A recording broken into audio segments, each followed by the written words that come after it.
ہمارا فوری طور پر جلد از جلد ڈیفنس پیکٹ ہونا چاہیے چین کے ساتھ۔ صرف ایک ملک دنیا میں اس وقت ہے جو ابھی یہودیوں کی دسترس سے باہر ہے، اور کوئی ملک دنیا کا نہیں رہا۔ روس کے ٹکڑے یہودیوں نے کروائے اور بغلیں بجائی ہیں اور کہا اب پورے روس کے یہودیوں کو آ جانا چاہیے اسرائیل کے اندر۔ یہ کیا وجہ؟ اب یہ بول رہا ہے کہ کس کی اسکیم ہے، ان کے ہاتھ کتنے لمبے ہیں۔ ایک سپر پاور کو اس طرح کرمبل کیا ہے اپنے ہاتھوں کہ خود نخچیر کے دل میں ہو پیدا ذوق نخچیری، جادو وہ جو سڑ سڑ کر بولے۔ یہ اللہ تعالیٰ کی طرف سے ہے، حالات ہیں، یہ بھی اس کی تائید کا مظہر ہے کہ اس کے ساتھ ہمارا معاملہ درست رہا۔ یہ بھی اللہ کی خصوصی مشیت ہے کہ اس کے ساتھ ہمارا زمینی رابطہ، یہ شاہراہ ریشم بنی، یہ معجزات میں سے ہے، ونڈرز آف دی ورلڈ میں سے شمار ہو سکتا ہے اس کا، اس میں کوئی تاخیر نہیں ہونی چاہیے۔ بعض اوقات مراحل جو ہوتے ہیں وہ اتنے کرٹیکل ہوتے ہیں کہ ایک ایک لمحے اور ایک ایک منٹ کی بہت زیادہ قدر و قیمت ہوتی ہے۔ اس کے لیے ہر سطح پر کوشش ہونی چاہیے۔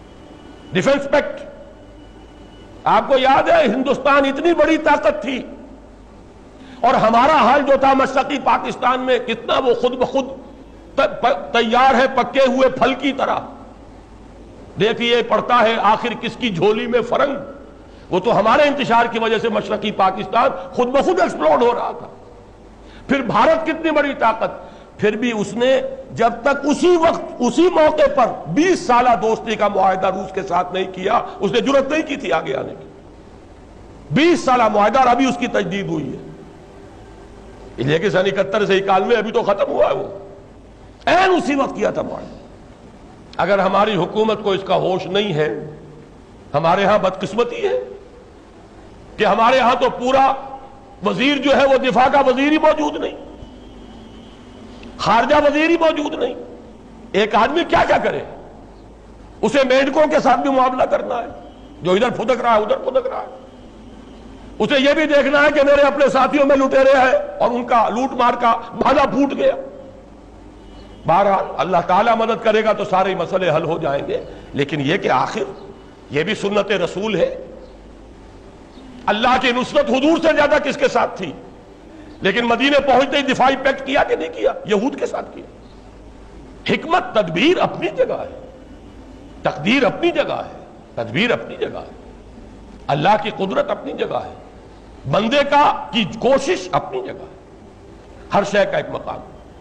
اسی طریقے سے پھر آپ نے قبائل کو حلیف بنایا۔ فائنل اسالٹ جو تھی مکے پر، اس سے پہلے آپ نے وہ حلیفی رشتے قائم کیے کفار کے ساتھ، کبیر ایمان تو نہیں لائے تھے۔ اور آپ کو معلوم ہے جیسے سیرت کے الف میں بھی آتی ہے کہ صلح حدیبیہ ٹوٹی ہے تو ایک کافر حلیف قبیلے کی وجہ سے ٹوٹی ہے۔ جب صلح حدیبیہ ہوئی تھی اس میں یہ تھا کہ جو قبیلہ چاہے مسلمانوں کا حلیف بن جائے، جو قبیلہ چاہے وہ قریش مکہ کا بن جائے۔ اب ہوا کیا کہ قریش کے حلیف ایک قبیلے نے مسلمانوں کے ایک حلیف قبیلے پر حملہ کیا، صلح ٹوٹ گئی۔ پھر حضور نے صلح کی تجدید نہیں کی، خاموشی کے ساتھ آپ نے، انتہائی رازداری کے ساتھ آپ نے وہ جو تھا فتح مکہ کے لیے تیاری کی ہے۔ کہ ایک صحابی سے ذرا سی غلطی ہو گئی تو سورہ ممتحنہ کا اکثر و بیشتر حصہ اسی پر نازل ہوا۔ حضرت حاتب ابن ابی بلتع، انہوں نے اس کی مخبری کچھ کر دی تھی۔ حضرت عمر نے تو کہا تھا میں اس کی گردن اڑا دوں۔ حضور نے فرمایا عمر جانتے نہیں یہ بدری ہے، اس سے خطا ہو گئی ہے، اللہ تو معاف کر چکا ہے خطا، لیکن خطا ہوئی، اللہ نے بچایا۔ حضور کو اطلاع دے دی کہ وہ تو خط جا رہا ہے اس عورت کے ذریعے سے، آپ کے ایک ساتھی سے لغزش ہو گئی ہے، غلطی ہو گئی۔ حضرت علی کو بھیجا ہے، آپ خط برآمد کر کے لائے۔ اس کا بھی تعلق ہے میرے اگلے نقطے سے۔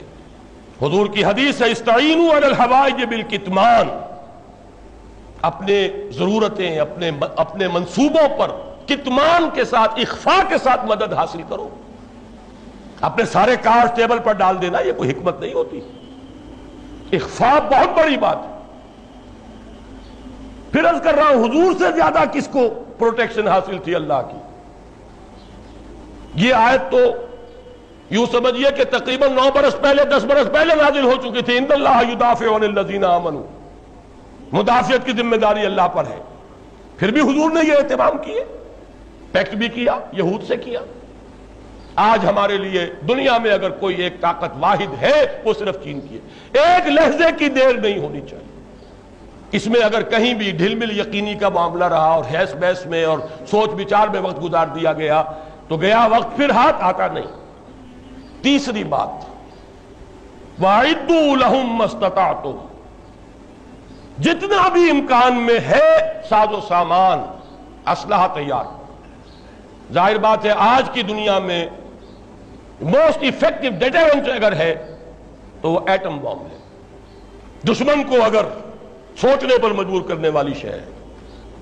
یہ معاملہ جو ہے یہ تو خیر دنیا میں علم نشرہ ہے کہ پاکستان کے پاس ایٹمی صلاحیت ہے، کیپیبلٹی ہے۔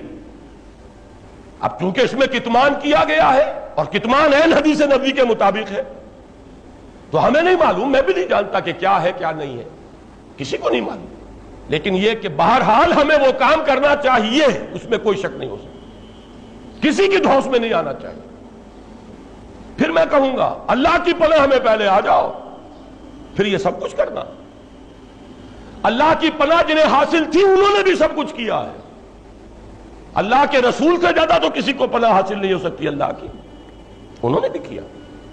اگر ہم اس کو بالکل نظر انداز کر دیں گے تو ہمارا کوئی کیا دھرا کام نہیں آئے گا۔ پہلی بات وہی ہے، اصل دفاع اللہ کا دفاع، ان اللہ یدافع عن الذین آمنوا۔ نمبر 2، حلیف، اور ایک ہی اس وقت طاقت ہے۔ پوری دنیا میں ریشہ دوانی ہو چکی ہے یہود کی، پوری دنیا، صرف ایک ملک بچا ہوا، اور خوش قسمتی سے اس کے ساتھ ہمارے روابط ہیں، اچھے ہیں، ہمارا زمینی کانٹیکٹ بھی ہے۔ ابھی تک وہ امریکن پریشر کو ریزسٹ کر رہا ہے کہ میزائل ہم نے دینے طے کیے تو دیں گے، نہیں رکیں گے، لیکن اس کی ہمت بھی کچھ جواب دیتی نظر آ رہی ہے۔ اندرونی خلفشار وہاں پیدا کر دیا گیا تھا، ٹائنن اسکوائر کے اندر جو کچھ ہوا ہے وہ تو بچ گئے ہیں، بہت بڑی جانی قربانی دے کر بچے ہیں، ورنہ روس سے کہیں زیادہ گندا حشر ان کا ہو چکا ہوتا۔ اور فحاشی اور بے حیائی یہ تیسرا ہے ان کا۔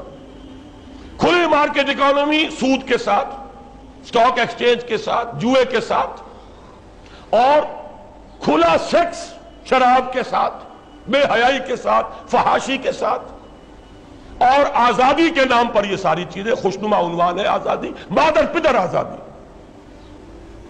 اخلاقی آزادی، خدا سے آزادی، رسول سے آزادی، مذہب سے آزادی، آزادی ہی آزادی۔ یہ 3 ہتھ کنڈے ہیں یہودیت کے، پوری دنیا ان کے شکنجے میں، آپ بھی ہیں اسی کے شکنجے میں، نظام کے اعتبار سے ہم بھی اسی شکنجے میں، لیکن یہ کہ ابھی بچا ہوا ہے صرف ایک ملک ہے دنیا، اس کے ساتھ کوئی وقت، میں اس لیے زور شور سے یہ باتیں کہہ رہا ہوں کہ کسی طرح یہ میرا کوئی اور کسی سے کانٹیکٹ نہیں، نہ وزیر اعظم سے، نہ صدر سے، آج تک صدر صاحب سے کوئی ملاقات نہیں ہوئی، ان کی شکل بھی کبھی دیکھی تھی تو صرف شورا کے زمانے میں۔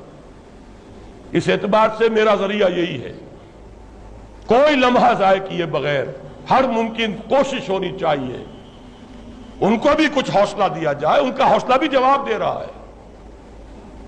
جان میجر صاحب یوں ہی نہیں جا رہے وہاں، یہ وہی ویسپ، دی وائٹ اینگلو سیکسن پروٹیسٹنٹ جو یہود کے شکنجے میں ہے۔ اینگلو سیکسن، اینگلو تو سب سے پہلے ہے، اس کا سب سے پہلا نخشیر تو تھا ہی برطانیہ۔ اسرائیل کا خنجر گھونپا گیا ہے تو برطانیہ کے ہاتھ سے، عالم عرب کے اندر۔ یہ کیوں جا رہے ہیں؟